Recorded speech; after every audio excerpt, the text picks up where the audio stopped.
Now, tonight we're going to be doing something a little bit different. I don't know if anybody has heard me talk about this yet. How many people have heard this talk on the historical critique of the early Islam? Have any of you heard this? Okay, a few of you. This is going to be new for most of you. It was new for me back in 1994, so I have been working with this material for over 100 years. Back in 1994, I was studying here at School of Oriental and African Studies. I thought I knew everything about Islam, and I was studying under the tutelage of Dr. Gerald Hotting. Dr. Gerald Hotting was head of department at that time in 1994 at SOAS. And he started introducing some new material that I'd never heard before, some new historical findings that were coming out that not only upset everything I had heard about Islam, but it upset the Muslims in the class as well. There were about 20 Muslims in the class of around 50. And within 2 weeks, all the Muslims had left except two. Many of them slamming the door as they left. They were so upset with what they were hearing. Now, some of that material I'm going to introduce tonight. You need to hear it. It's important.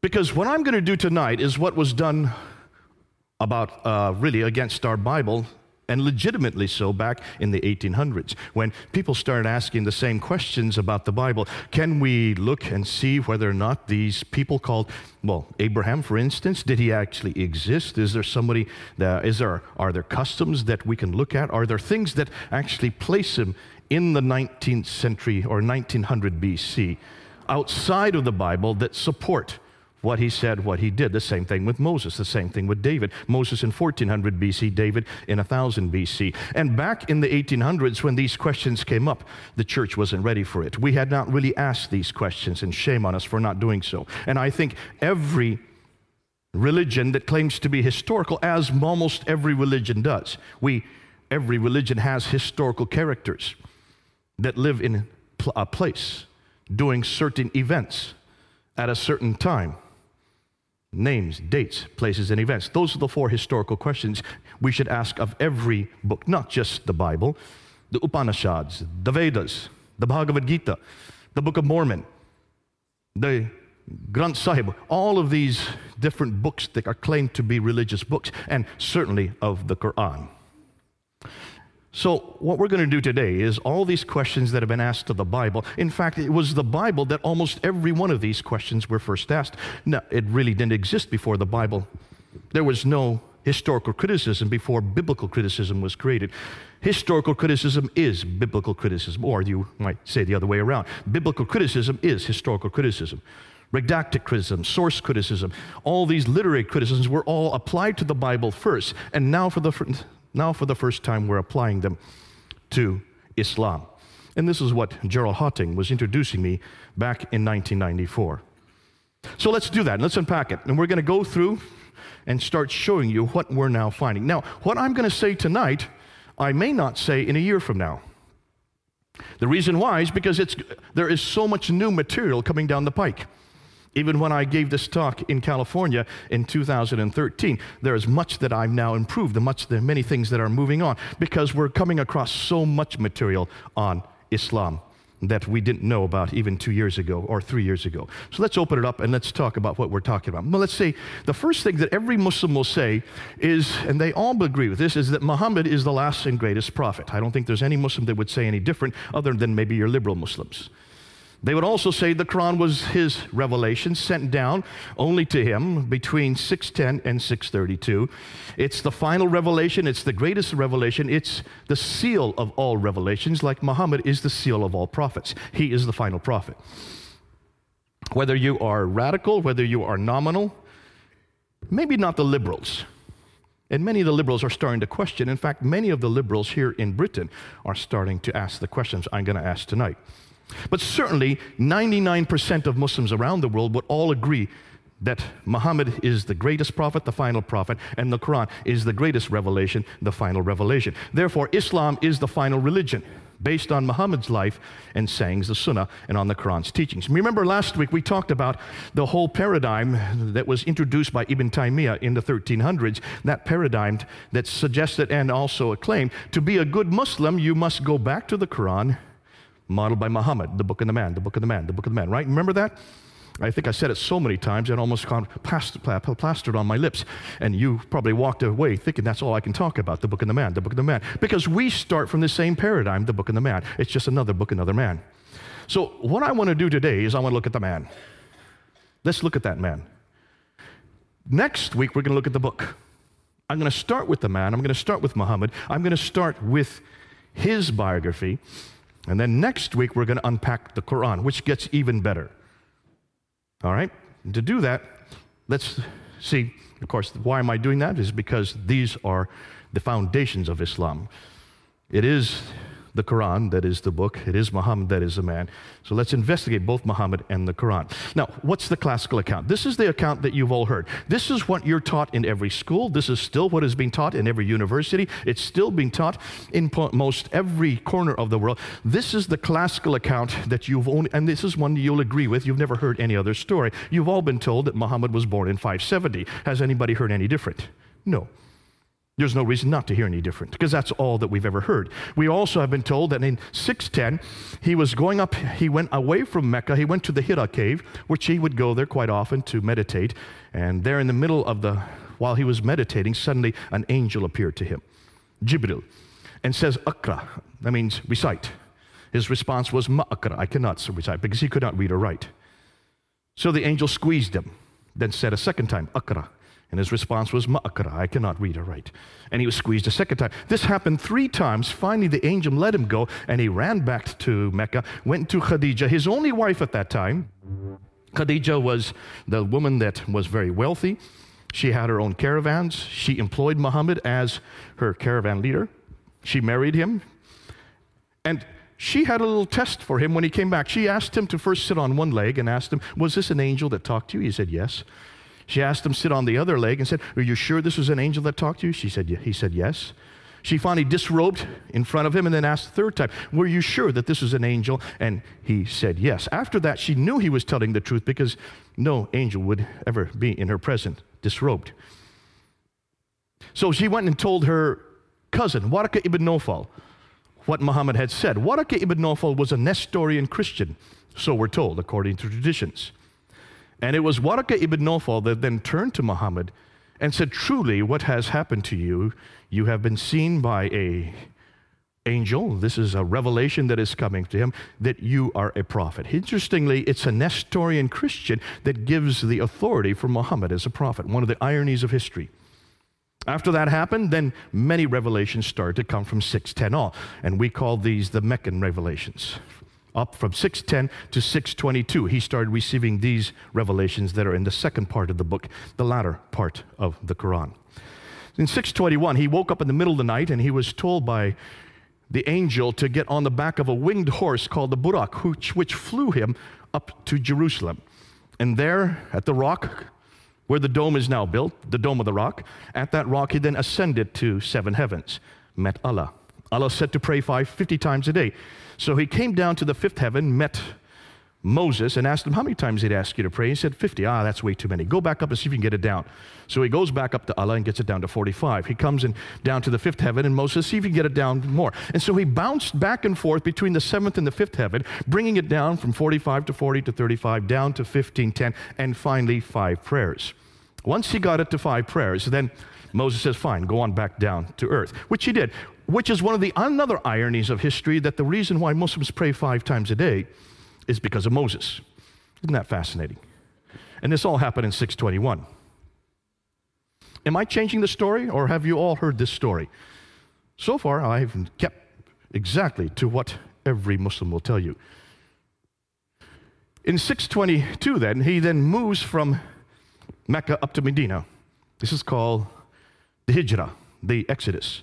And he moves, some of the traditions say there were 80 of his followers, others say there were 200. Nonetheless, he had a small group of men and women that he moved with, called the Hijrah. He moves up to Medina, and then the reason why he goes to Medina is because the Ansar, the natives of Medina, they were having problems with the Jews who controlled all the commerce. They needed someone who was neutral to arbitrate between them, and so that's why they brought Muhammad up. He was neutral. So he was there as an arbiter between the Ansar, the Arabs, and the Jews. Now, that arbitration happened for about 2 years. That continued for 2 years, from 622 to 624. It didn't work, because after 624, then, that arbitration broke down. He still continued to receive revelations, and these revelations continued from 622 to 632, the last 10 years of his life. Once these arbitrations broke down, once the Jews no longer accepted him as a prophet, he no longer accepted them. And that's where the problems began between Muhammad and the Jews. And we talked about that last week, so I don't need to go through that. You know what I'm talking about. In 630 then, he goes from Medina and he just walks right into Mecca and takes it over. No war, no battle, he takes it over. And then he dies in 632. Some say he was poisoned, but what we do know is that he did die, and that's, at that time, the Quran had yet been written down. It had been memorized by many of the companions. Parts of it had been written on bones, stones, some had been written on bark, but it had not been written down completely when he died. After he died, Abu Bakr takes over. Abu Bakr rules from 632 to 634. He dies normally. Then Umar takes over, and he goes and rules from 634 to 644, the next 10 years. He then is killed. Uthman takes over, and he then rules from 644 to 656. It's during his ruling, the third caliph, his ruling, that the Quran was written down. We're going to talk more about that next week, because that's problematic. 650 to 652 is when the Quran was finally written down, roughly 18 to 20 years after Muhammad's death. This is what the classical account says. This is what I've been taught. This is what you've been taught. This is the only story you're going to hear. And then Uthman is killed, and Ali, the adopted son of Muhammad, then takes over, and he is considered to be the legitimate heir because he is adopted by Muhammad. Muhammad didn't have any heirs. He had 2 sons, but they died in childbirth. He had 4 daughters, but they could not be his heirs. And that's why Ali had to be his heir. Ali then takes over, and then he is killed at the Battle of Siffin in 661. Now, that is the story you've all heard. Have any of you heard any other story? No, I don't hear and see any hands. For a very good reason. There is no other narrative. That's the only narrative we're given. There you can see now where this is all happening. It's all happening in this red area here, from the birth of Muhammad in 570 up until the death of Muhammad in 632. Everything that took place during Muhammad's life is in that red area. Now, when should that have been written down? You would like to think it was written down, everything I've just told you, should have been written down while Muhammad was still living, or immediately afterwards, right? You would like to think so. It would make sense, because we're not talking about a time when people could not read or write. People could read or write. Listen, the Bible had been written long before this. We have a copy of the New Testament right here in London from the 4th century. This is the 7th century. 300 years earlier, they had already written the Bible down, and certainly people could read or write in this part of the world. Why? Because take a look and see what they controlled. They now controlled the central part of Arabia. These people were merchants. They should have been able to read or write. Muhammad could not, but certainly Khadijah could, his wife.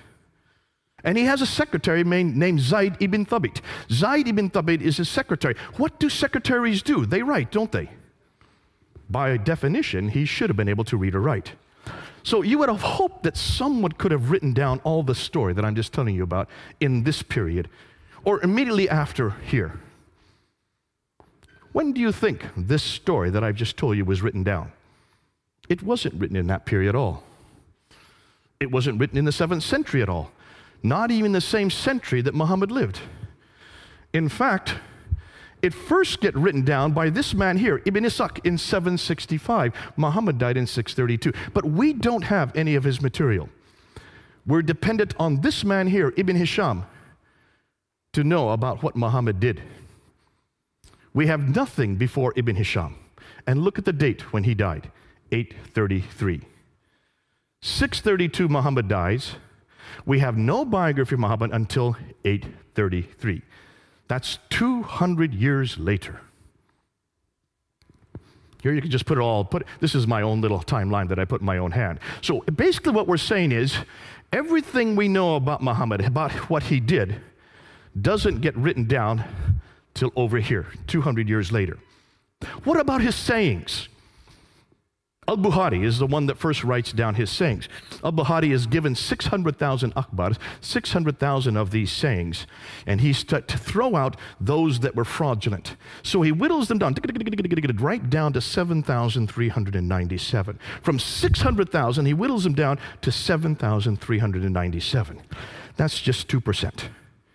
He throws out 98% and only retains 2%. And when was that done? In 833. That's 240 years later. How did Al-Bukhari know what to retain? How did Al-Bukhari know what to throw out? Did he know Muhammad? No, he didn't. He lived 240 years later. Did he live in that area? No, he didn't. He lived hundreds of miles away and hundreds of years later. So why did it take them 240 years to write down what Muhammad said? What about the tafsir, which would be the commentaries on the Quran, which is what Muslims must need in order to know how to interpret the Quran? You have many, many tafsir. You have Al-Tabari. In fact, Al-Tabari is the first to write down a tafsir. Take a look at his date. 923. That's the 10th century. 300 years later, because Muhammad died in 632. It takes him 300 years to write the first commentaries on the Quran down. And the histories, the Tahriq, which are all the histories of mankind leading up to Muhammad, they're first written down by Al-Tabari in 923. Again, the 10th century. Now, there are many that write after Al-Tabari. There's Baidawi, Zamakhshari, Suyuti. The names go on and on, but they all come after 923. Nothing before 923. So basically what we're saying is everything we know about Muhammad, everything we know about his life, everything we know about how the Quran was put together, everything we know about what he said that happened in this period here does not get written down till this period, 200 to 300 years later. Does that bother any of you? Please say yes. It should bother all of you. Why? Well, can you imagine if we were to apply the same criteria to Jesus? Now, when did Jesus die? We know he died in about 33 AD. Did people write down what he did? Yes, they did. Almost immediately, didn't they? You have Matthew, Mark, Luke, and John, who wrote down the biography of Jesus. That would be the Sirah of Jesus, the Siratu of Yesu, or Isa. So you have the biographies written down. We know that Matthew, Mark, and Luke were written by between 48 and 64 AD. So within 30 to 40 years, you already have 3 biographies of Jesus. John would have been written later. That's about 60 years later. But 2 of those biographers actually knew Jesus. John and Matthew lived with him for 3 years. They saw everything he did. They heard everything he said. So they wrote down what they saw and they wrote down what they heard. We don't just have 1 biography, we have 4 biographies. 2 of them written by eyewitnesses, and the other 2 who got them from the eyewitnesses. 40 to 60 years after Christ's death. What about the tafsir of Jesus? That would be the commentaries. Well, the tafsir of Jesus would be the letters of Paul. He was the one that actually commented on what Jesus did. What Jesus did, he showed how to apply what Jesus did in Ephesus, in Philippi, in Corinth. Those are the commentaries on Jesus' life. And Paul was beginning to write down within 15 years of Jesus' death. Not 300 years, but within 15 years, Paul was writing down these tafsir of Jesus. Do you see the parallels? What about the tahriq, the histories of the early church? The book of Acts, written by Luke. And we know the book of Acts had to be written between 52 and 62 AD. Jesus died in 33 AD. So within 20 to 30 years, you have the Acts of the Apostles written. Which means everything we know about Jesus is written down within 15 to 60 years while the eyewitnesses were still living. John was still living. He was the last to write something down.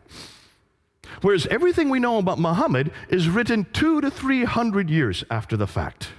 Ooh my, look at the differences. If we were dependent on what we know of Jesus concerning what Muslims are dependent on, that means, let me just go back. That means we would not know anything about Jesus until the 3rd century. How could we defend him? How could we even know what he did or said if nothing began to appear until the 3rd century? That's why I love my Bible. And that's why I love the person of Jesus Christ. That's why I can trust what I know about him, because they were written down so early. And you might say, hold on a minute, the first century, that's so early. Could people read or write? Listen, these were fishermen. How did they know how to read or write? Well, Matthew wasn't a fisherman. He knew how to read or write. And John used a scribe to write for him. Luke certainly was a doctor. He knew how to read or write. And Mark knew how to read and write. Of course they knew how to read or write. And Paul, goodness sakes, he was one of the most intelligent men of his day. Of course he knew how to read or write. So why could not the Muslims, where were their Pauls, Luke's, John's, and Paul's? Sorry, I just said Paul. Matthew's and Mark's. Where are their readers and writers? Why could they not do the same thing in the 7th century or the 8th century? Why do we have to wait to the 9th century to have anything written down? Can you see why now historians are starting to look at the Quran, are starting to look at Islam, are starting to look at Muhammad with a completely new eye? And this is what they're asking. Islam as we know it did not exist in the 7th century, but evolved over a period of 200 to 300 years. The Quran probably was not revealed to one man in a 22-year period, like the classical account says, but likely evolved over a period of 50 to 100 years. We're going to deal with that one next week. Let's talk about the first one. Did not exist in the 7th century, but evolved over the period of 200 to 300 years. The conclusion they're coming to is the history of Islam, at least from the time of the Caliph Abdul Malik, and we're going to talk about more later tonight, and before, is a later fabrication. Now, that's a huge amount to say, and you're probably, if there's any Muslims in the audience, they would get very angry with me for saying that. But let me just show you what we're doing and what we're saying. Here's the questions. This is their concerns. If so much of the history of early Islam was written down so late, why did it take so long to write it down? Were these people illiterate? I hear that all the time whenever I ask my Muslim friends this. They were illiterate. I said, hold on a minute. No, they weren't illiterate. By 642, within 10 years of Muhammad's death, Basra, Baghdad, Damascus, Jerusalem, and Cairo were controlled by Islam, or at least by Arabs. Those are huge cities. These had lots of libraries. They could read and write for hundreds of years, thousands of years in these cities. Please don't say no one knew how to read and write in those cities. By 685, by the time Abdul Malik comes to power, all of North Africa, all the way from Spain in the west, in the other direction, all the way to India in the east, that whole swath of land was under their control. Are you telling me that from Spain to India, nobody could read or write? Not one person? No, of course they could read or write. In fact, they tell me, we're going to find out next week, that the Quran was written down by Zayd ibn Thabit in 632 to 634. Within 2 years of Muhammad's death, the Quran was first written down by a man named Zayd ibn Thabit, who was the scribe of Muhammad, the secretary of Muhammad. His whole job was to read and write. So where did the 9th century biographers get their material from? And since we don't have anything before the 9th century, can we trust it? Since it's so late. Shouldn't we go back to the period these events took place? Shouldn't we go back to the 7th century and see what we find? And that's, as a historian, is what we need to do. Let's go back and see what we can find in the 7th century. And that's what now a whole slew of historians have begun to do, especially here in Britain. This is coming out of Europe more so than America. And this is why I heard nothing about this when I was in America. I only started hearing this in 1994. And that's why we've been working with this now for the last 20 years. And the people I'm going to go to are these scholars. Dr. John Wansborough, head of department at School of Oriental and African Studies here in the University of London, wrote 2 books, Quranic Studies and Sectarian Milieu, in 1977 and 1978. And it's those 2 books that broke open this whole question. And he asked some very simple questions. Questions that should have been asked hundreds of years ago. If, when you look at the Quran, take a look at all the stories in the Quran, they just don't make sense for a 7th century environment. They make much more sense once the Muslims or the Arabs had moved out into the diaspora, where they would have come across these stories. Because these stories, actually, we know where the stories come from. Story of Cain and Abel in Surah 5, ayah 31. That comes from the Targum of Jonathan ben Uzziah. The story of Abraham in Surah 21, ayah 51 to 71. A great story but it does not come from the Bible. It actually comes from the Mishnah Rabbah. The story of Solomon and Sheba in Surah 27, ayah 17 to 44. A terrific story with the hoopoe bird and the Queen of Sheba pulling up her skirts and she has hairy legs. That story does not come at all from my Bible. I don't remember ever pulling up her skirts. Nor do I remember a hoopoe bird that could talk. Or that Solomon, who had created an entire air force that would drop stones on the enemy with the name of the enemy at the bottom of the stones. This is not in my Bible. I would have loved to have had that story in Sunday school for one very good reason. It's from the second Targum of Esther, which was written in the 2nd century. It was nothing more than an apocryphal account written by the Jews in the 2nd century and nothing more than as entertainment for their children. Yet you find it in Surah 27, ayah 17 to 44. They shouldn't have ever put it in the Quran. This does not come from God. It doesn't even come from His scripture. It comes from nothing more than a folk tale for children. So Wansborough was asking these questions in 1977, in 1978. Dr. Gerald Hawting, my professor at School of Oriental Studies, is one that has probably done the best job of looking at the 1st century and unpacking what we now know. Dr. Patricia Krona used to study under Dr. Don Wansborough.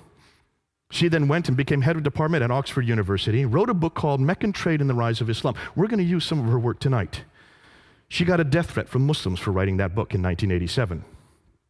Moved to Cambridge University, and that's where I got to know her. I did a debate on this material in 1995. So you can see, this is over 20 years ago that I did this. Did I say 100? 20 years ago. I'm not that old yet. 20 years ago, I did a debate on this material with Dr. Jamal Badawi, probably the head scholar of his day in the Muslim world in 1990s. And I asked 10 questions that I got from Dr. Patricia Corona. Dr. Patricia Corona was head of department at Cambridge University at that time. She was the one that helped me put that debate together. Dr. Patricia Corona reads and writes 15 archaic languages. These are languages that are not spoken anymore today. 15 of them she reads and writes. She is considered to be the top in the world in her field. How many of you can read and write even modern day 15 languages? Can you see the kind of scholarship we're dealing with here? She finally left and went to Princeton University, was head of a department at Princeton University before she died just a few months ago. But it is her material that blew this all open, as you're going to see later on in our talk today. Dr. Andrew Rippin was University of Calgary, was probably the best one that took all this material and brought it down to layman's terminology so the rest of us could understand it. Dr. Robert Hoyland, head of department when I knew him at Oxford University, does the best job of taking all the extra Quranic and extra Arabic material and puts it together and says, what kind of people are we talking about? What kind of places are we talking about in the 7th century? He reads and writes 18 languages. These are linguists. These are the top scholars in the world who have now geared their material on the Quran. Dr. Yehuda Neva, head of department at Jerusalem University, who has done the best work at looking at all the inscriptions from that part of the world and transcribing them and showing us that we've got a real problem when we look at the earliest Arab inscriptions. I'll be using some of his material later on. And then the German school. The Germans have been way ahead of everybody else when it comes to the manuscript evidence. And I'll be dealing with them more next week. Dr. Gerd Lulling, Dr. Hans Lulling, sorry. Dr. Gerd Puyn, Dr. von Bothmer, and Dr. Oleg. They're the ones who actually looked at the earliest manuscripts, which we'll talk about next week. But these are scholars, top scholars in the world, who are now using their expertise, asking the same questions that had been asked about the Bible. Dr. Gerald Hawting, the first day of class, he said, I've spent 20 years confronting the Bible. 20 years using redacted criticism, using source criticism, using historical criticism, using literary criticism against the Bible. I finally gave up after 20 years. But since I had all these different criticisms, since I had all this scholarship under my belt, I just started taking the same material and applying it to the Quran and to the early emergence of the Quran. And that's why 20 Muslims had to leave his class, because of what he was telling us and what he was saying. So, 2 new books have come out and 1 documentary here in Britain that you need to know about that you can get. One of them is In the Shadow of the Sword. How many of you know about this book? In the Shadow of the Sword, written by Dr. Tom Holland. Now, Dr. Tom Holland is not a historian. He got his doctorate in English literature. But he's a great storyteller. And he has written all kinds of historical books.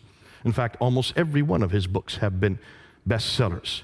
He came out with this book in 2012 after spending 6 years of studying the emergence of Islam, because he'd written Rubicon, he'd written Persian Fire, he had written, what was the one on the Byzantine world?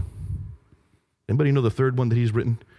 Rubicon, Persian Fire, and I can't remember the third one. But those are all the books, those are all the histories leading up to Islam. So he is the best place to write the next chapter. How did Islam begin? And he went to all these different scholars, Krohn, Hotting, Hoyland, went to Pwin, and many of the German scholars, and he just asked them for their material. Then he took the material and put it into a book that we could read. That book came out in 2012, asking the historical questions that should have been asked by Muslims throughout the centuries. Looked at the sources, the Islamic sources, and pointed to Quranic incongruities. Then he did a documentary called Islam, the Untold Story. Have any of you seen that documentary? Did you see it when it first came out? It didn't come out except once. It was only shown once on Channel 4 on August 28, 2012 at 9 p.m. It was not permitted to be shown a second time. Channel 4 would not show it a second time because of all the furore from the Muslims here in Britain. You can still go up online. You can get it on YouTube. I have it on my computer if anybody wants it. It's only 90 minutes long. And what he did, he took much of the material from In the Shadow of the Sword and put it together into a 90-minute broadcast. But he did not come to conclusions. He was very careful not to come to conclusions. And he did not touch the Quran. He did not want to touch the Quran. You'll see why next week. And then probably the best material that's come out is by this man, Dr. Dan Gibson, who wrote Quranic Geography. You can get it online. He's now putting it together into a movie. Quranic Geography came out, I think it was in 2011. And what he did is he started to look and see how Islam actually began. Dan Gibson is an archaeologist. His father is an archaeologist. His grandfather was an archaeologist. He lived amongst the Bedouins there in the Middle East for 20 years, learned their language, and then tried to go around trying to find out where all the geographical locations in the Quran were there in the Middle East. We're going to talk about him a little later because some of his material is absolutely earth-shattering. This is what they're finding. I'm just going to introduce this to you, and then we're going to come back to it. What they found is this. The first Arab inscription referencing Muhammad is not till 691. Muhammad died in 632. Isn't that interesting? There's no Arab reference to Muhammad earlier than 691. That's 60 years after he died. The first reference to Muslim, the word Muslim, is not till the 690s. So what did these people who were destroying and taking over Basra, Baghdad, Damascus, Jerusalem, and Cairo, what did they call themselves? Well, they called themselves Saracen, which is the Arab name for these people. They call themselves Hagarim because they are in the line of Hagar. They call themselves Ishmaelite because they were in a line through Hagar down to Ishmael, so therefore they would be in that line. They call themselves Maghreb because they come from the Maghreb, and they call themselves Muhajirun. These are the names they call themselves, those 5 names. The Muhajirun means people of the Hijr, people of the Exodus, people who are nomadic. The first reference to the word Islam is not till 691 on the Dome of the Rock, there in Jerusalem. And the first reference to the city of Mecca is not till 741. Muhammad died in 632. As you know, as I already said, the first biography of Muhammad is not till 833. Now let's unpack this and let's see what we're talking about. And let's start with Dan Gibson's material. Now Dan Gibson, when he was looking at the Quran, and you can do the same thing, he wanted to find out where the geographical locations were in the Quran. And he noticed there were 65 geographical locations. 9 places are named over and over again. And the names that come up over and over again are these people from Ad. 23 times it talks about this prophet who has contact and has relationship with these people from Ad. It doesn't mention who this prophet is. It just says the prophet, the messenger, the prophet, from the place of the prophet, from the place of the messenger. It doesn't refer to where he lives. Isn't that curious? In fact, you're not going to find reference to Muhammad. You will. They're in all the many, many references to Muhammad. Take a look, you'll see they are all in parentheses, which means they've had to been put in at a later date. Muhammad's name is, in Arabic is only found 4 times. 3 times in one surah alone. 4 times. How many times is Jesus found in the Quran? Try 93. So this messenger has contact with these people from Ad 23 times. 24 times he has contact with these people from Thamud. And 7 times for these people from Midian. Ad, Thamud, Midian, where are they? Well, they're not around Mecca. They're way up here. 600 miles further north. But here's Mecca way down here. If he's living in Mecca, how come he's having these contacts, daily contacts with people that are 600 miles away? Put that under your hat and hold it a minute. Let's talk about Mecca. See, what we now know about Mecca, it's only referenced once in the entire Quran, and it talks about the valley of Mecca in Surah 48, Ayah 24. That's it. No other time does it talk about this place. Well, what do we know about Mecca? Well, we know that there's also reference to Bakka. We don't know if that is Mecca. We know that if you look at the traditions and you add them with the Quranic material, we do know right there that it's in a valley. We know that there's a parallel valley where the Mecca is. We know that it has a stream going through it, that it has a pillar of salt outside of it, because when this prophet goes past in the morning, he passes the pillar of salt. That's the wife of Lot. And when he comes in the evening, he passes that same pillar of salt. More than that, we know that there are fields, clay, grass, trees, loam, and olive trees. That's curious. And that there are mountains overlooking the Kaaba. Now take a look at every one of these references. None of these fit Mecca. Mecca is not in a valley. There is no parallel valley. There is no stream going through it. It only has one well, the Zamzam well. It could not have accommodated any caravans. It does not have tree, fields, clay, glass, or any suggestion of any olive trees, because olive trees only exist in the Mediterranean, 600 miles further north. There are no olive trees at all in the Arab Peninsula. So, all of these geographical references make no sense for Mecca. Now, according to Islam, Mecca is probably the oldest city in the world, because according to Surah 7, Ayah 24, when Adam and Eve, when they were up in the Garden of Eden, which is up in space, when they were thrown out of that garden, they were thrown down to earth. According to the traditions, it was Mecca that they were thrown down to. So it would be the earliest sanctuary for all of mankind. We also know in Surah 21 that Abraham is in Mecca. He is there, and he goes into the Kaaba, and he destroys the idols. That's in Surah 21. So in 1900 BC, Mecca should have existed if Abraham's there, right? We also know from all the traditions that Mecca was the center of trade, north, south, east, and west. That's why it became rich. That's why Muhammad was there. He was a trader. So it's the mother of all settlements, according to Surah 692, Surah 42, Ayah 5. Adam and Eve came from there. Abraham came from there. Muhammad was born there. And it's also where the Qibla, the direction of prayer, every mosque should be facing Mecca. Correct?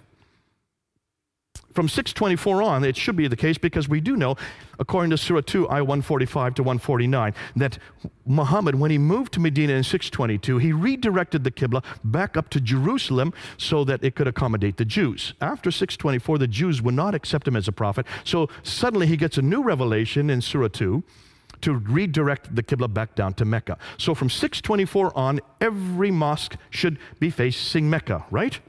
You getting that? Because there were no mosques before 624. He hadn't yet left Medina and Mecca. Yet we can only find one reference to Mecca in the Quran. That's in Surah 48, Ayah 24. Now, take a look at this Byzantine map of the trade route from the 7th century. What's missing? Can you find Mecca? This is a copy of a Byzantine map from the 7th century. Mecca isn't there. This is where Mecca should be, right here. It's not on the map. Here's a map of trade routes from the 7th century. These are Arab trade routes. These are not Byzantine trade routes. These are Arab trade routes. Where's Mecca? It's right where that question mark should be. When we look at the earliest maps, we can't find Mecca on any of the maps. This is the map that Patricia Corona looked at, and this is the one that got her curious. She was shown this map. This is a map that's not from the 7th century. It's a map that was made today in the 20th century, redacted back to the 7th century to show you what the place looked like. And when she looked at this map, she noticed that all the trade would have come from here in India and China further away. They couldn't go that way because of the Hindu Kush and the Himalayas. So all the trade used to come across the Arabian Sea over here into the Persian Gulf and used to go that direction up to the Mediterranean world. Are you following me there? The problem is that the Sassanids who were here were warring against the Byzantines who were there. So they were warring back and forth for 200 years from the 5th, 6th, and 7th century. So that shut down the trade from going up the Persian Gulf.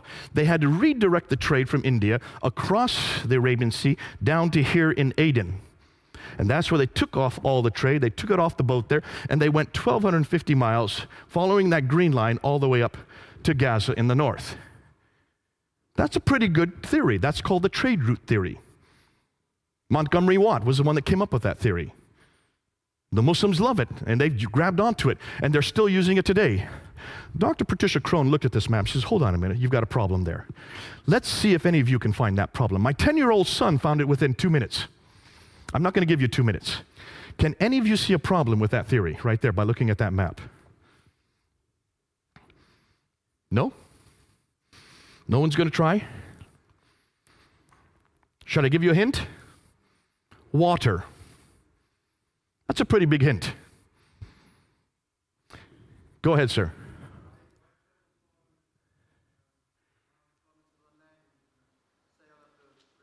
Give him a hand. He's got it. You're as good as my 10-year-old son. That's true.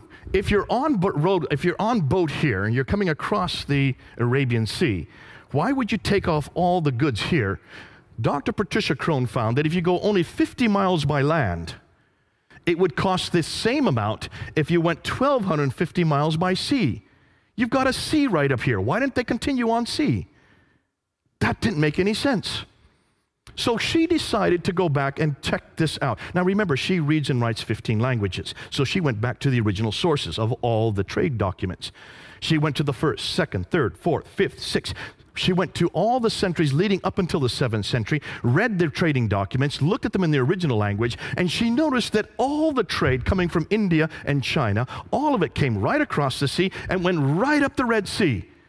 And the Arabs had nothing to do with the trade because they did not like boats. They were camel herders. They liked the desert.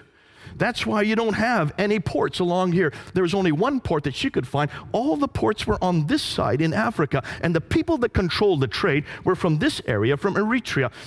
It was Agulus. The name Agulus comes up over and over in all the documents. The documents, the trading documents that she found over here had Eritrean names or Ethiopian names, African names. They were the traders, which makes a lot of sense once you look at the map.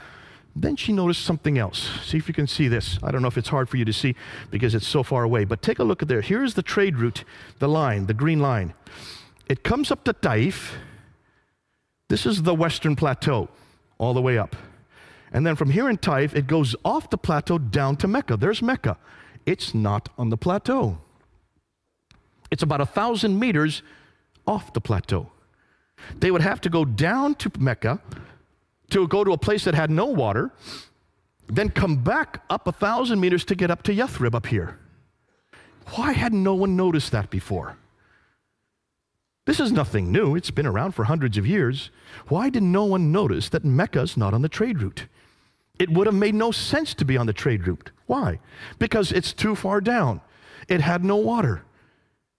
When you go from Sana'a, from Aden here, up to Najran and Sana'a, up to Taif, then you go straight up to Yathrib, Khaybar, Tabuk, and then on up to Gaza. Why had no one noticed this before? So she decided to look and see what was it that made Mecca, if it had anything that made it rich. She was told, according to the trade route theory, that it had 15 spices, and that's why it became rich. So she wrote her book, and she decided to do study, research on all 15 spices. If you read her book, Meccan Trade and the Rise of Islam, she takes a spice per chapter, or a chapter per spice. And she found that none of the spices, except for 2, even came from Arabia. They either came from India and China, or they came from Africa. The only two spices that came from Arabia were frankincense and myrrh. And they came from the southern part, the Hadramat, this part here, which is Yemen and Oman today. Nothing about any spice from this part of the world. The only trade she could find that were going up the Western Plateau was milk and leather. You cannot create an entire empire made out of milk and leather. Now, when she came out with this book, it blew open everything we knew about Mecca. She decided, well, let's find out what people knew about Mecca. So she went to every document she could find. She found documents written here in Ctesiphon, which is way up here. That is Baghdad, right up there. It's called Ctesiphon. That's the old name. They had come down here to Yathrib and they came across silver. They had silver mines all over Yathrib. That's not too far from Mecca. Yathrib is what is Medina today. She looked at their documents. No reference to any place called Mecca. She couldn't find any reference from the 1st century, from the 2nd century, from the 3rd, 4th, 5th, 6th century, from the 7th century. No reference to Mecca. So when did she find Mecca? Not till 741. 741. Muhammad died in 632. She couldn't find any reference to Mecca earlier than 741. That's a whole over 100 years later. So what is this city? Where is this place that Adam and Eve were sent down to? Where is this Kaaba that supposedly Abraham rebuilt with Ishmael? In fact, she found out, not just Hitti found this out, in almost every one of those oases, in Najran, in Sana, in Taif, in Yathrib, in Tabuk, in Khaybar, all of these oases had Kaabas. It was quite normal to have a Kaaba. You have a Kaaba with gods in it, idols in it, then when the merchants would come along, they would go and pray to their idol, and you would get money for it. It was a great way to enrich yourself. There wasn't just one Kaaba. There were many, many Kaabas. Why hadn't anybody noticed this before? Well, take a look at modern Mecca today. Maybe you've seen this picture. Look what they're doing to Mecca. They now have the 3rd tallest building in the world in Mecca. This big clock tower. That clock tower now, that face is 45 feet across. It's the largest clock in the world. Has 4 faces. It's the 3rd highest building in the world. That was made by the Germans. They modeled it after Big Ben. That's Big Ben there. They have the same model. Why? Because they want to make Mecca the center of time. They wanted all of us to now move to Mecca Mean Time and get rid of Greenwich Mean Time. Have you heard this? That's why they built that clock tower. But they're not stopping there. Look what else they're building. This is the future of what Mecca is going to look like. These are their diagrams. There are 2 different plans, either this plan, which is circular, or that plan, which completely eradicates. And take a look what it's eradicating. There are the building cranes going on right now. Here is Muhammad's house, where he grew up, where he was born. They're now destroying his house. Here is Khadija's house, where his wife grew up. They're now destroying her house. Why are they destroying these houses? And why are they cementing it all up? Any idea? Because they've heard what we're finding. They now know that there is no historicity for Mecca. So what better way to destroy the evidence than to cement it up? Folks, can you see what's happening as we speak? Muslims all over the world are upset. But the Saudi Arabian government is continuing. They're going to build 62 of these buildings all around the Kaaba so that all the rich Muslims can have air conditioning when they come to do the Hajj. That's their reasoning for it. I would suggest the real reason is to destroy history. So there is no historical record. So you cannot confront them with this material. You can see why. Mecca did not exist before 741. It's too late. So if Mecca didn't exist before 741, what are you going to do with the Qibla, the direction of prayer?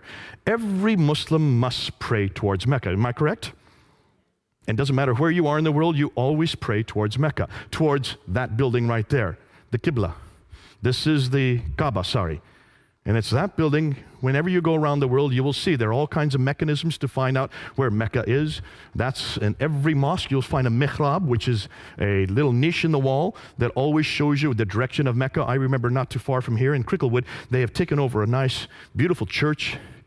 a brownstone church, and they invited me to come in. They threw out all the stained glass window and replaced it with plexiglass.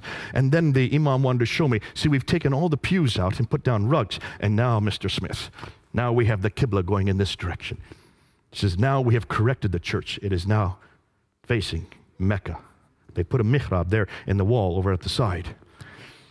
They wanted that for my own benefit, to show me that.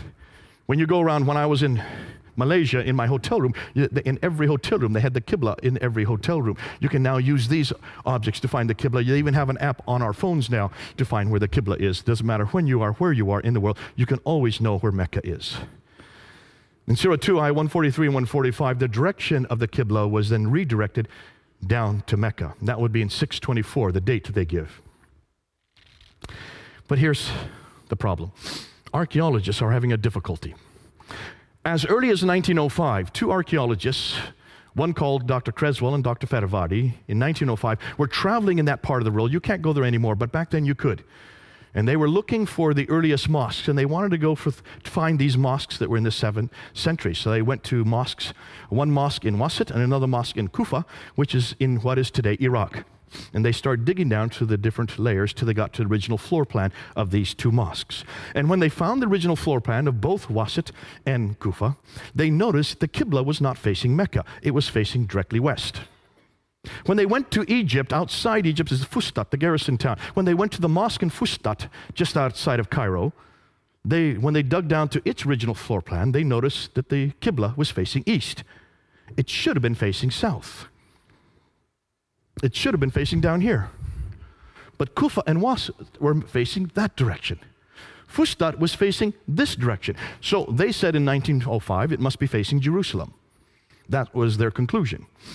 And when I first found out about this back in 1994, even my professor, Dr. Hotting, when he brought this up, I raised my hand and says, well, what's your conclusion? He says, I don't want to come to any conclusion. I've already lost enough Muslims here for my class. I said, you've got to come to conclusions. If the earliest mosques that we've been able to find are facing west and east and not south, then it looks like we have a different Qibla. He would not, in class, say any more. But you can see immediately, if you look at the map, there's a problem here, isn't there? Now, Jacob of Edessa in 705 also said that the Qiblas. So from all this it is clear that it is not to the south that the Jews in the Maghreb is the name for the Arabs at that time, in the regions of Syria pray, but towards Jerusalem. He thought it was Jerusalem as well. He was actually wrong. Dr. Dan Gibson decided to pick up this argument. He had read about it. He'd heard about the debate I had had on it. He also knew about that this was a problem. He saw also that there was a problem. So he decided to do something that no one else had done. He decided to look at all the earliest mosques, but you can't go to the earliest mosques today and see where the Qibla is because they are all facing Mecca. Every mosque is facing Mecca, anywhere in the world. So he decided to use satellite technology to look down from space, to look and see where the original floor plans for all these mosques were. And guess what he found? I wanted to mention the three books that Tom Holland had written. It's Rubicon, it's Persian Fire, and Millennium. That's the one I had forgotten. Millennium. So those three are all bestsellers. And those are the ones that gave him the platform to then go on and do In the Shadow of the Sword, because they all talk about the Roman world, the Byzantine world, and the Persian world, all of which ceased to exist in the 7th century. What took over? Islam took over, so he was the best qualified. Let's go back now to Dan Gibson, and let's talk about what he found. Remember, he goes and he wants to find out where all of these mosques were facing, using satellite technology, looking down on each of the mosques. This is what he found. When he looked at the great mosque in Guangzhou in China in 630, it's facing Petra, not Mecca. When he looked at the great Humayma Mosque, southwestern Jordan, the Qibla is facing Petra. It should be facing Mecca. The older mosque that was rebuilt then, he noticed there, the floor plan, finally was. The newer mosque, sorry. The great mosque at Baalbek in Lebanon, it's facing Petra. It should be facing Mecca. When he went to the great mosque of Sana'a in Yemen, the capital city of Yemen, right at the very bottom of the peninsula, built in 705. Now look at the date. All the Qiblas were supposed to be canonized in 624.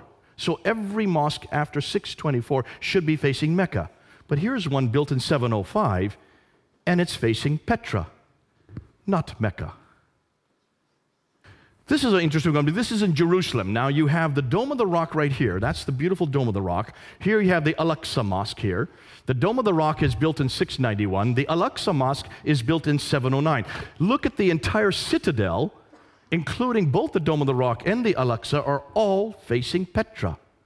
691, 709.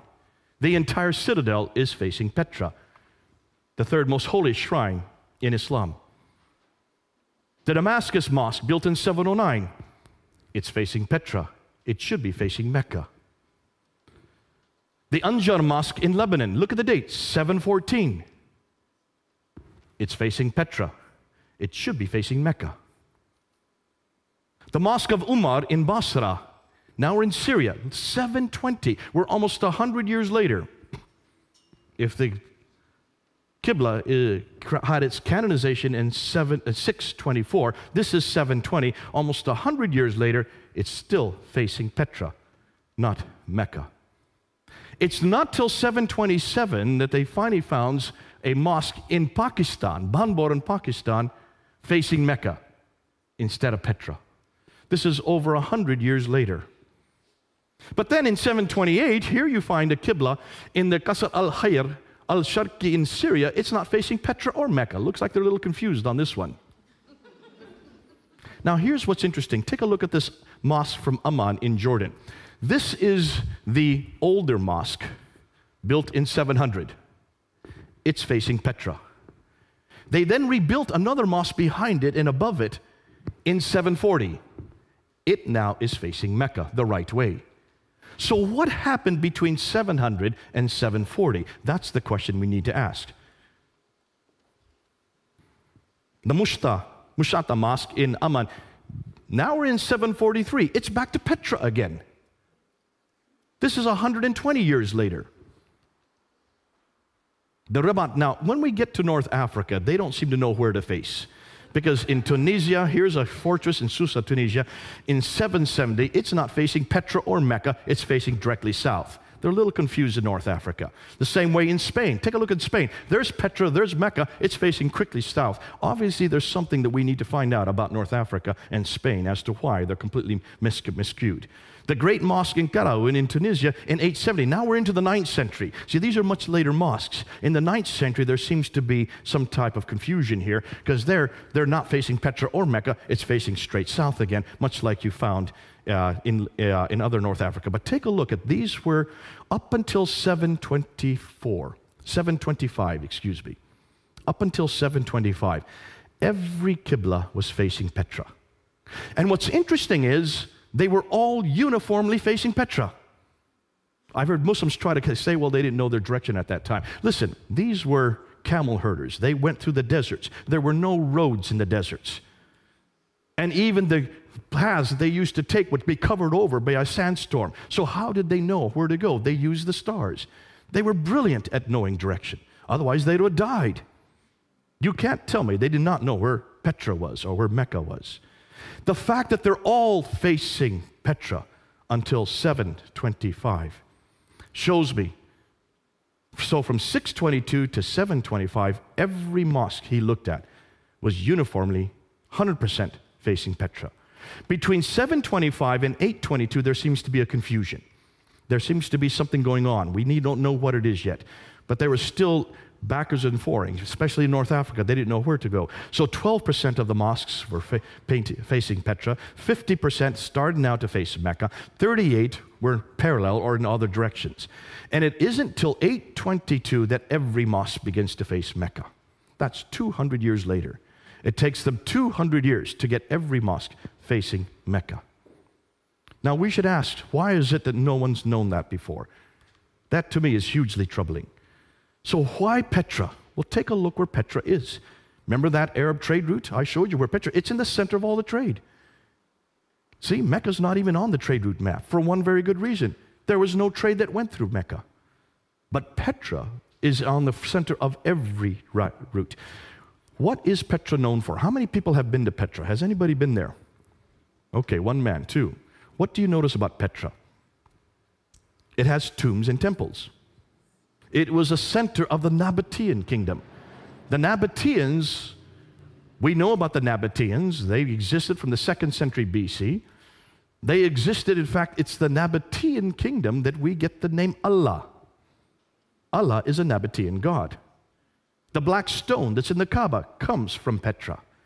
What's more, Arabic, the language Arabic comes from Nabatean script.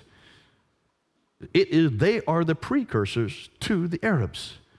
And yet all of their mosques and all of their temples all around the world were facing Petra up until 725. Let's take a look at Petra even closer. Look at Petra. It's in a valley. It has a parallel valley. It has a stream going right through it. It has fields, trees, grass, clay, loam. It has olive trees.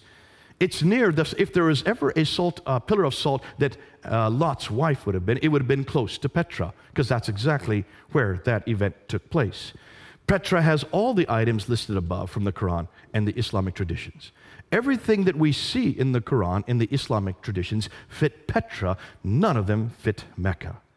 Thus, could it be Petra that all these places were referring to? What's more, take a look at Ad, Thamud, Midian. Remember the people that are referred to in the Quran over and over again? 23 times, these people from Ad. 24 times, the people from Thamud. 7 times from people from Midian. Take a look and see where they are. They're all around Petra. They lived right around Petra.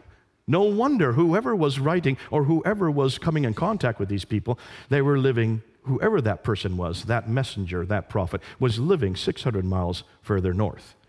Not in Mecca. Mecca's way down here. 600 miles between the two. So what's the significance? And this is what we need to unpack today.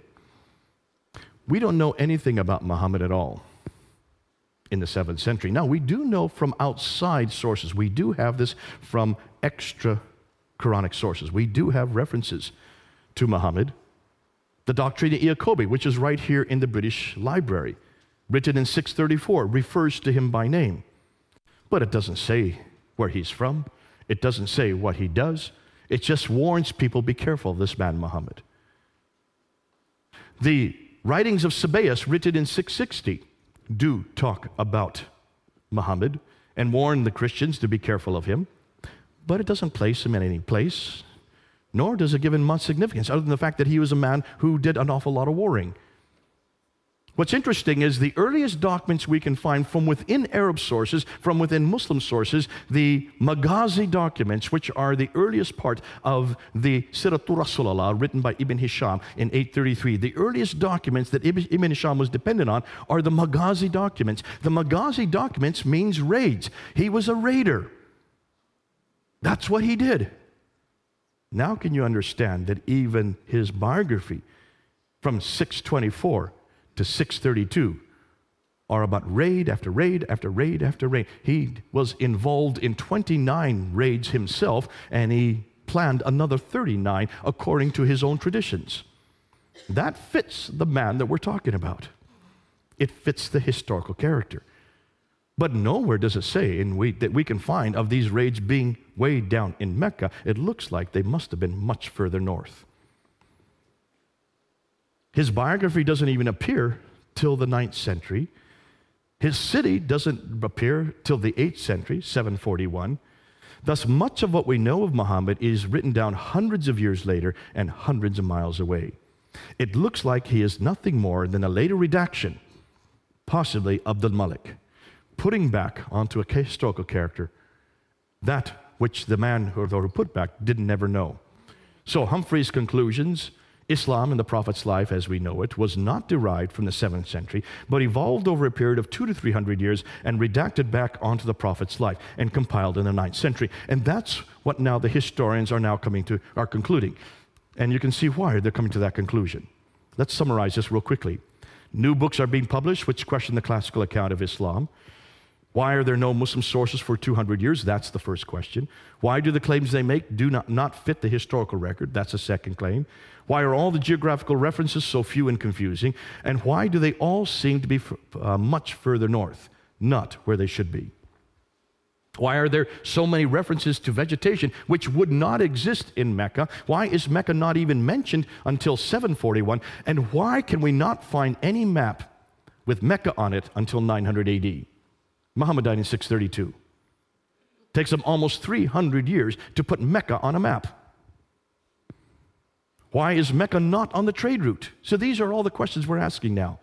So why do the Qiblas face Petra for the first 100 years, then are confused for the next 100 years, and are not standardized to Mecca until 822, nearly 200 years too late?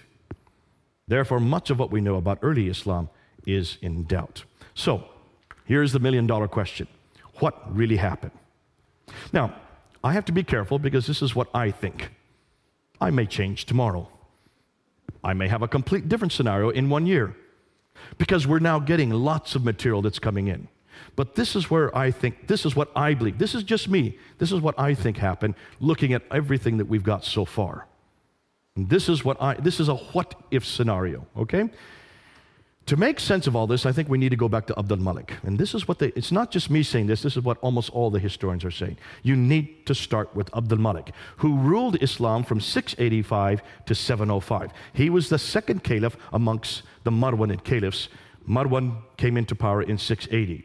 Before that was Sufyan family from 661 up until 680. So for the first 20 years of the Umayyad Caliphate, it was a Sufyani family. Marwan finally takes over. Marwan's son, Abdul Malik, is the great Arab reformer. He is known as the great Arab reformer. You can see the Arabs control that part of the world. Therefore, by the time he comes to power, they had controlled that part from 642. So for 40 years, they had now controlled that part of the world, the central part, the area where Jerusalem is, where Damascus is, where also Petra is, also where Mecca and Medina would be. For 40 years, however, they did not control it. They were nothing more than nomads. These nomads that went and took over the Sassanid Empire and then took over the Byzantine Empire. Remember that map I showed you? Remember, those two empires were much more sophisticated. They were empires that had huge cities. The nomadic Arabs did not have big cities. They were nomads. They just had little oases. Therefore, they didn't know how to run cities. That's the first question we should have been asking. Take a look at Islam. Look at how sophisticated it is. Look at all its rules and regulations, all these sharia, these 4 laws of fiqh. They all would fit in an urban environment, not a nomadic environment. Why haven't we asked this question from the very beginning? How could a nomadic people have such sophisticated rules and regulations dealing with so huge metropolitan areas? Unless, of course, these rules and regulations come much later. So what did the nomads do? Well, let me go back, and I should have had this map in here. Remember that map that we have of the Sassanid Empire?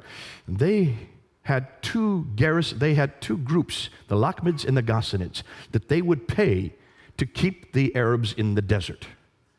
The Ghassanids were paid by the Byzantines, and the Lakhmids were paid by the Sassanians, the Persians. And as long as they got paid, these groups kept the nomads in the desert. But after 200 years of warring with each other, the Sassanids against the Byzantines, they ran out of money. This is well known. Once they ran out of money, they no longer played the Ghassanids, and they no longer played the Lakhmids. And so therefore, the nomadic Arabs could just move right into these empires. And they did. This is well known. This happens all the time. The Mongols did it much later. The Visigoths did it in Europe. Barbarians who come into much more sophisticated environments. What happens when barbarians take over sophisticated environments? They don't know how to run cities. The Arabs didn't know how to run any of these cities. So what did they do? They stayed outside the cities. They built garrison towns. But someone had to run these cities. Who would they have chosen? Well, they chose people like them. People who also came from Abraham, but not through Ishmael, through Isaac. Cousins, Jews and Christians, who did know how to live in cities. And they were also very literate, and they were also very academic. And that's why they used the Jews and Christians to run the cities for them, because they were cousins of Abraham. People of the book, Al-Kitab. What's more, these people because they were so close to them, then took on a status called Maoli or Moali. This is well known, that they took on like an indentured status. They could not actually be Muslims unless they converted, but there was no such idea of Muslim at this time. There was no name of people called Muslim. There was no religion called Islam. We don't have those references until 690. So for 40 years, these Arabs were dependent on the Jews and Christians to run everything for them. Now, what happens after 40 years? You can see the problem. By the time Abdul Malik comes to power, he realizes that there is no Arab identity. He needed an Arab identity. You want to create your own identity. It's very clear that the Arabs did not have a prophet. It's very clear that the Arabs did not have a book like the Jews and Christians had. They had a whole line of prophets. They had whole slews of books, 66 books. Nothing in the line of Ishmael. But you're the ones that now control the world. You control all these Jews and Christians. So we know, and this is well known, that Abdul Malik is known as the great Arab reformer. He's the one that introduces Arabic as the international language. He is the one that introduces this Arab identity. This is well known. We can see that because when you look at Abdul Malik, take a look at the coins, and they're right here in the British Museum. Look at the coins. So the coins that the Byzantines had were the emperor with two retainers on either side, and then they would have an orb with the Byzantine cross. On the back side is the Byzantine cross. When the Arabs took over, they had to keep the same coinage so they could still continue having commerce with all the people in that type of the world. But what they did is they took off the Byzantine emperor and they put the caliph here. So this is the caliph with two retainers. No longer is there an orb with a cross. You notice. The back side still looks like a cross, but it's missing the cross piece. So no one would confuse that this is a cross to make it Arab.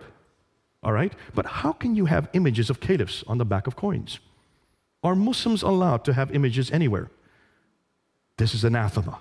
So how can these coins, which continue, these are the coins that are introduced by the Umayyads, the first Muslims, supposedly, right? Coins, every caliph had their image on their coin. Until you get to Abdul Malik. Abdul Malik first introduces himself with an image. But then he takes it off, and he introduces these coins in 691.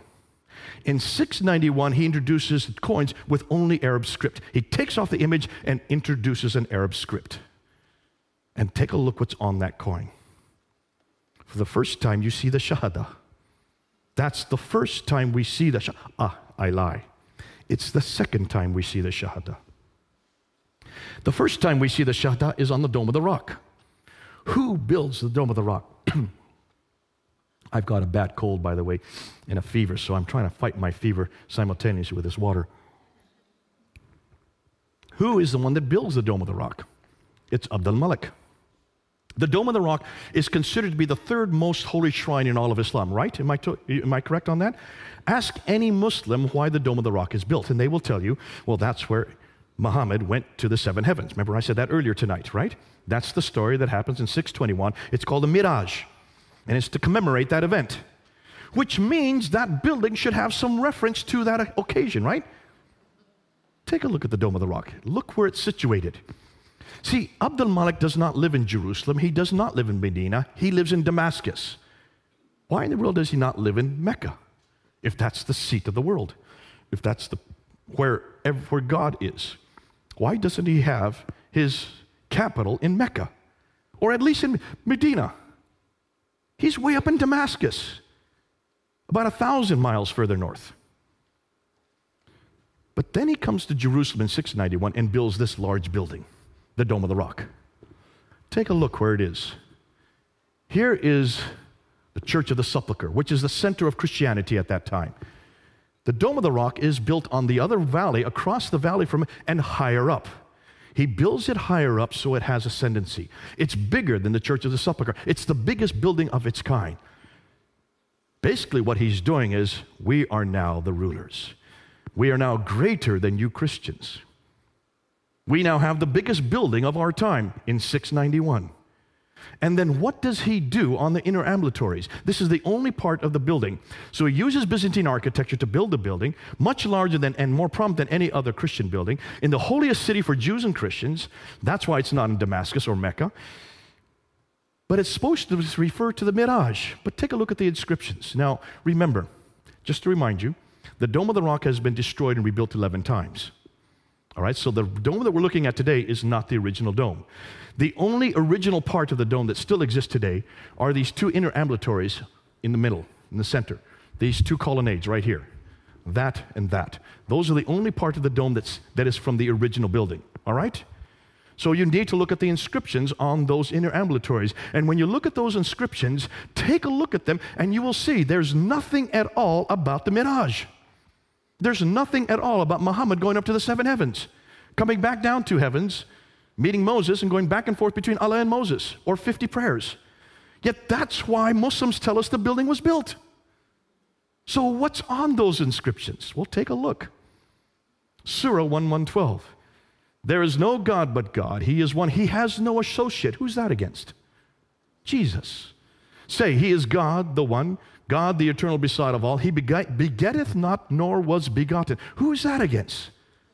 Jesus, the begotten Son. And there is none comparable unto him. Muhammad is the messenger of God. Here you see Muhammad's name introduced. This is the first time Muhammad's name is introduced on any Arab inscription or architecture. This is the beginning of the introduction of Muhammad. And it's on the Dome of the Rock. In contradistinction to who? To Jesus. Surah 4, Ayah 171. O people of the Scripture, do not exaggerate in your religion, nor utter aught concerning Allah save the truth. The Messiah, Jesus, son of Mary, was only a messenger of Allah. See, it even confronts the fact that Jesus is nothing more than a messenger. His word which he conveyed unto Mary, and his spirit from. So believe in Allah and his messenger. Say not three. There is the Trinity. It's attacking the Trinity. Cease. It is better for you. Allah is only one God. Far is it removed from his transcendent majesty that he should have a son. So it's attacking Jesus' divinity, it's attacking the Trinity, and it's attacking his sonship, all in one verse. Surah 4, Ayah 171. This is an attack against Jesus. From the very beginning that we now know, the earliest inscriptions are confronting our Lord Jesus Christ. Praise be to God, who hath not taken unto himself a son, and who hath no partner. There it again, attacking against the Son of Jesus and his supposed partnership with God. Nor hath he any protecting friend through dependence. He's not dependent on anybody, and certainly not Jesus. Now, why is it no one's noticed this before? If you want to find out why Abdul Malik built that building and why he made it higher than the Church of the Sepulchre and across the valley on the highest point of Jerusalem, just look at the inscriptions. He's now introducing his own prophet, greater than Jesus. His name is Muhammad. He is the messenger of God. So if you're going to create an identity, you've got to have your own prophet. Because so far, they've been dependent on all the Jews and Christian prophets. That's why 19 of the prophets that are listed in the Quran all come through Isaac. Where is the prophet that comes through Ishmael? Only Ishmael's name is there. They need a prophet to create that identity. They build a building. They introduce his name. And then they put it on the coins. The coins are coined the next year. Significance? He is the one that introduces this identity, beginning with the Dome of the Rock in 691. It's larger than any other non-Arab structure. It's facing the Arab sanctuary, Petra. It incorporates inscriptions against Byzantine Christianity. It introduces their faith. This is the first time we see the name Islam on the Dome of the Rock. It introduces their people. This is the first time we see reference to Muslims. And it introduces their prophet. This is the first time we see a reference to Muhammad. Isn't that interesting? But this is 60 years after Muhammad died. 60 years later, these three are introduced on the Dome of the Rock. More than that, the Caliphal protocols. Remember I told you about Yehuda Nevo. Yehuda Nevo has probably done the best work. He's from the University of Jerusalem, head of department there, and he went all around trying to find inscriptions, the earliest inscriptions from the 7th century. And he came across the Caliphal protocols. So these are the protocols, these are the official documents written by the caliphs from the Sufyanid period all the way up into the Marwanid period. And he noticed that every one of these official documents always began with the Bismillah. But it's not the Bismillah we know today. Bismillah, Al-Rahman, Al-Rahim is not there. It's a completely different Bismillah. What's more, it doesn't talk about Muhammad. There's no reference in any of these Caliphal protocols about people called Muslims, about a religion called Islam, about a prophet named Muhammad, or about a book called the Quran. missing in all these protocols. Yet these are supposedly the first Muslim protocols by the caliphs, the first Muslim caliphs. This continues right up until Abdul Malik. And then he comes across Abdul Malik's protocols. And then he noticed in 691, almost overnight, Muhammad's name is introduced. It happens overnight. His name is introduced, the Quran is introduced, the name Muslim is introduced, and so is the name Islam. This is all introduced overnight in 691 and in 692. And from that time on, every protocol starts with the Bismillah and the Shahada, that there is only one God but God, and Muhammad is his prophet. What's interesting, the earliest Shahada that he came across says there is only one God but God, and he has no partners. Now hold on a minute. That's not in the Shahada today. So even the earliest Shahada was an attack against Jesus Christ, the partner, supposedly, of God. Then he mints coins in 692, and that's where he takes off his image and introduces the Shahada on those coins that I showed earlier. So, what's the possible scenario that we're coming up to? Once he introduces Muhammad, he then needs a revelation. See, every prophet has to have a book, has to have a revelation. And that's why the earliest Quranic texts are on the Dome of the Rock. That's the first time we see Quranic texts. It's on the Dome of the Rock. But it does not equate with the Quran that we have today. We'll talk more about that next week. The earliest Quranic manuscripts begin to appear during his reign and his son Al-Walid. You don't know what I'm talking about. You have to wait till next week. We're going to show you the dates of the earliest manuscripts next week. None of them are complete, nor do they parallel today's Quran completely. They continue to be changed and corrected up until the 9th century. Now, this is all new to you. You have to come back next week and we'll show you what we're talking about. The sanctuary Petra is then destroyed in an earthquake in 713.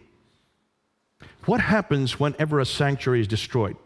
Well, as the people know, whenever their sanctuary is destroyed, that means God no longer has favor with that sanctuary. You've got to change your sanctuary, because this is God's way of saying, this no longer is my sanctuary. Because earthquakes always come from God back then. So where are you going to change it to? Well, you're going to go back to where the Marwanids came from. The Marwanid family comes from the Hijaz, from Central Arabia. So they then bring it down and they introduce it in Mecca. That's why Mecca was chosen. But see, Mecca doesn't make sense. Let me tell you why. Take a look at Mecca today. What do they do in Mecca? Well, they go around that Kaaba 7 times. Well, who does that? Where does the number 7 come from? It comes from the Bible, right? Then they run back and forth between two pillars, the Marwa and the Safa hills. What's that got to do with God? Why do they run back and forth? Muslims will tell you that's because that was Hagar who had Ishmael. She was looking for water, and she went back and forth, back and forth. She didn't find any water. So why celebrate something that doesn't make any sense? She never succeeded in anything. Why celebrate it? Then they go outside and they do a sacrifice. They come back to where the Jamarats are. The Jamarats, those pillars. And they throw 7 stones or 49 stones or 72 stones. Multiplicity of 7. There's the perfect number again. Ask any Muslim why they throw those stones. And they'll tell you because that's the devil. But there are 3 of them. There's not 3 devils. So where do these 3 come from? Ooh, I love that. I think we know where they come from. Alat, Al-Manat, and Al-Uzza in Surah 53, ayah 19 and 20. These are the goddesses. These are the goddesses of Alat and Allah. See, Allah is a Nabatean name. Alat is the feminine form of Allah. The Nabateans believed in Allah as their God. The wife of Allah is Alat. So Allah has a wife and a daughter named Al-Manat. Ooh, I love this. But every Muslim tells me that Allah is one. Surah 4, ayah 171 that I just read to you is God is one, say not 3, and God has no son. Surah 6, ayah 101 and ayah 102 says that God has no wife, right?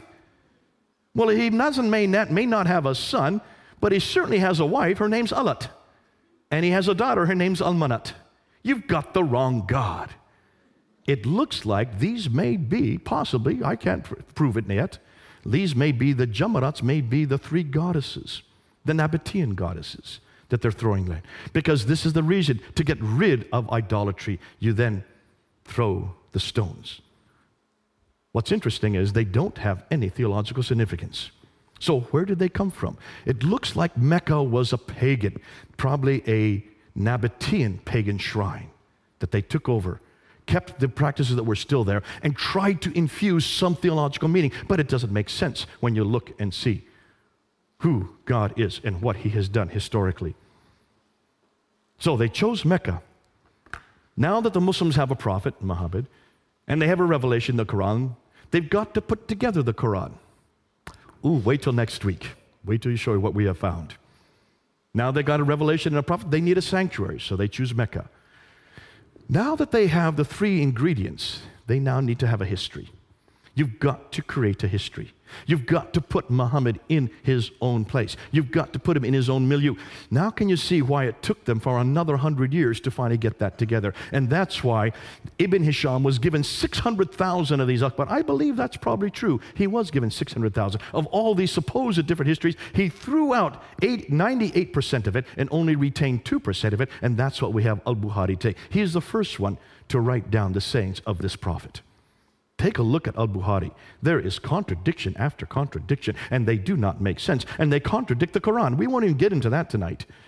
So now you've got the Sirah with Ibn Hisham, then you need the Sirah is Ibn Hisham, then you need the sayings, the Hadith, and that's with Al-Bukhari. That comes in 870. By the time they get the Sirah in 833 and the Hadith in 870, they also need to have rules and regulations. Take a look when all four schools start to appear. The Hanafi school, the Maliki school, the Shafi school, the Hanbali school. They all begin to appear in 820 and later. Nothing before 820. That's the 9th century. 200 years later and hundreds of miles away. Why? Because now the laws have to be created. And that's why they borrowed right, left, and center from Roman law and also from Sassanid law, Persian law. And then once you get that, then you've got to make sense of the Quran. By that time, the Quran is formed, but it is full of contradictions. Just take a look at the Quran, borrowing from many different sources. If you borrow, you've got to make sense of it. That's why the tafsir had to be created. And the tafsir do not start to begin to appear until the 10th century, 300 years later. By the 9th century, they now have the book, the man, the place, and the story. All four. But that's 200 to 300 years too late. And a new religion is formed and growing. Yet this did not happen a mere 22 years, but evolved, it looks like, between 200 to 300 years. Now can you see why the historians are coming to their conclusions? Let's sum up what we've just now found. New books are being published which question the classical account of Islam's beginning, asking questions such as, why are there no Muslim sources for 200 years? In a time and place that they should have had sources. There's no way to say, there's no reason for them not to have these sources. Remember, they owned these major cities, Basra, Baghdad, Damascus, Jerusalem, and Cairo. And except for Jerusalem, they still control those cities. And everything they wrote on was on parchment because they were rulers. They were not poor and oppressed like the Christians. The Christians did not have access to parchment in the first century. They were poor. They could only use papyrus. Papyrus disintegrates within 100 years. Every one of these scripts were written on parchment during the Islamic caliphal period because the caliphs ruled all the world. They had plenty of money to make these documents. Why are the geographical references so few and confusing? Why do they all seem to be much further north? Why are there so many references to vegetation which wouldn't exist in Mecca? Why is Mecca not even mentioned until 741, nor included on any map until 900? Why is Mecca not even on the international trade route? Why do all the Qiblas face Petra for the first 100 years, then are confused the next 100, and aren't standardized to Mecca until 822, 200 years too late? What is Abdul Malik's role in all of this? Does a nascent Islam really begin with him? And I would suggest it all begins with Abdul Malik. We're going to prove that next week, and you'll see why. So, what about Muhammad? Since much of what we know about early Islam is now in doubt, since much of the Quran is also in doubt, we'll see that next week, since nothing is known of Muhammad until the late 7th century, or Mecca until the 8th century, or his history until the 9th century, hundreds of years later and hundreds of miles away, can we conclude that Islam is nothing more than a later redaction possibly begun by Abdul Malik, then continued on by his descendants al-Walid and others, proving Muhammad had nothing to do with the Quran. So who is he and what is his purpose? They've got the wrong man at the wrong place doing the wrong thing at the wrong time. What about Jesus? We know where Jesus was born. That's pretty clear, in Bethlehem. We know where Jesus grew up, in Nazareth. We know where he died, in Jerusalem. We know what he did especially for the last 3 years. We know from eyewitness accounts, Matthew and John. We know from hostile accounts. Look at Thallus, Tacitus, and Josephus. They are the ones that tell us about the crucifixion. They are the ones that give us his name. Thallus and Phlegon were debating about the crucifixion in 52 AD. These were Greek historians. These were not Christians. And they mentioned that when Jesus died, 20 years earlier, because 52 AD is just 20 years after the crucifixion, within 20 years they were debating the fact that when he died, the sun went dark and the earth shook. That's a Greek historians. Tacitus, who had nothing good to say about Christianity, he hated Christians. Yet he's the one that says that this Jesus died during the time of Pontius Pilate under the rule of Tiberius in 33 AD. That's why we know that he died in 33 AD, because of Tiberius, the historian writing at the end of the first century.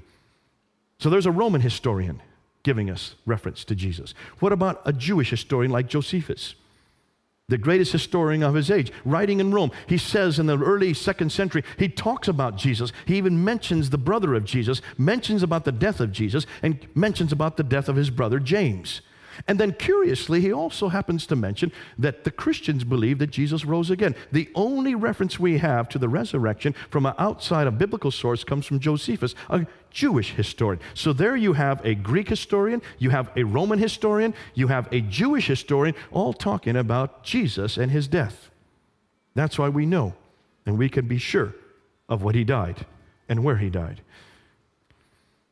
These were all written within, certainly the accounts that were those by the eyewitness, within 50 to 60 years, the extra hostile accounts within at least 100 to 120 years. No doubt about his historicity. Thus, we have the right man at the right place, doing the right thing at the right time. That's why I love my Jesus. We don't have any problem with him. These kind of questions you don't hear anywhere about Jesus. No one suggests he didn't live or suggests that he didn't die. Now, there's some, the Muslims don't believe he died, but where do they get their reference from? From the Quran. One verse, Surah 4, Ayah 157. Surah 19, Ayah 33 completely confronts it, contradicts it. Surah 3, Ayah 55 also contradicts, but no, they go with Surah 4, 157. Even the Quran is not sure if he died. Many Muslims today don't know who died. They know someone died. They all agree that, but they think maybe someone else was given his image and he was put on Jesus' place and he went up on the cross. Can you imagine someone getting the image of Jesus and not saying anything about it? Don't you think the man on the cross would have said something? I would have. You've got the wrong guy. More than that, you mean John didn't know Jesus, didn't know the man on his cross? He'd been with him for 3 years. He was his favorite disciple. What about Mary? She knew her own son. Would not a mother who'd known her son for 33 years not have known if that was her son on the cross? And why did the man on the cross not even intimate that he shouldn't have been there? Look and see what he says. Is there any doubt that he knew what he was doing? There on the cross, Father, forgive them, for they know not what they do. That's my Jesus. Ooh, I love the historicity of Jesus. You look and see who Jesus is in his historicity. N.T. Wright mentions that when you look at Jesus and compare him, if you take a look at Jesus, you need to find out what happened historically in the first century to see if we've got him placed right. And he says, take a look and see what Josephus says that are the 3 major debates that are happening there in Judaism in the first century. He says the debate was on the church,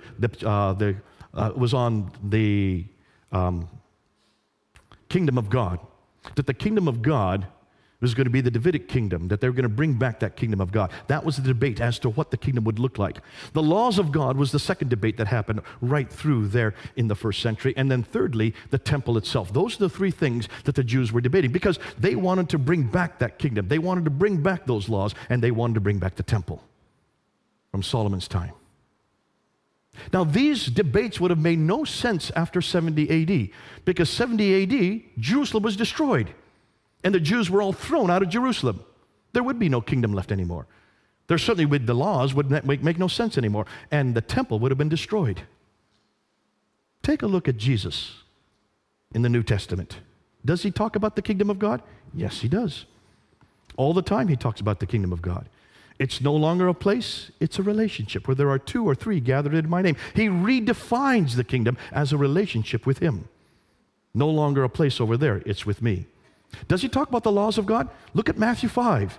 For I have not come to destroy the law, he says, but to fulfill it. And then he gives 6 different applications to what he means there in Matthew 5. That's my Jesus. Does he not talk about the temple? Absolutely. You destroy the temple, and in 3 days I will rise it again. We've got the right man saying the right thing at the right time in the right place. That's why I love the historical account. When you look and see whether we've got the historical record for Jesus, it all fits to a P. What about the Quran? What does it do with Isa? Does the Quran ever say that Isa talks about the kingdom of God? Not once. Does he talk about the laws of God? Not once. Does he talk about the temple? Not once. Strike 3, you're out, as we say in baseball. Folks, you've got the wrong man at the wrong place. Even with Jesus, historically, he makes no sense. And he spends his whole time in the Quran talking about how he's not divine and showing how great Muhammad was. That's his mission? That's why when you come back and compare Jesus with Muhammad, take a look at the problem they have with Muhammad. And this is going to change even by next year. But can you see what a great man we've got? What a great history he has. So what do we do from here? Well, the historians have set the stage, we move it on. The questions they ask, we now research and expand. We must confront Islam's historical foundations. We must challenge Muhammad and the Quran. We must demand the same of our Bible and Jesus Christ. We must bring both into the public sphere and then let people come to their own conclusions. Why? Because similar historical questions have already been asked of Christianity, and every one of them has been answered. We need to bring our friends home, folks. Not to Muhammad, but back to Jesus. Not to the Quran, but back to the Bible. Not to Islam, but back to Christianity. Do you all agree?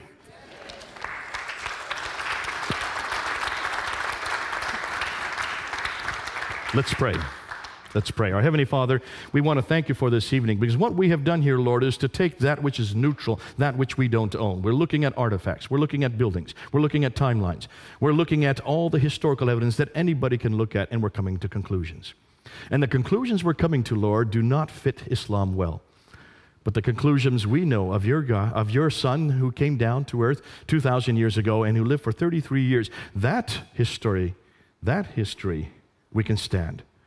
Not only stand on, but we can also use in every one of our, not only our debates, but every one of our discussions. May we bring people home to you, the real historical God who became man, who lived for 33 years, and yes, who died and rose again. Lord, may we be proud of what you have done. May we not keep quiet. In everything we do, may we represent you. In Christ's name we pray. Amen.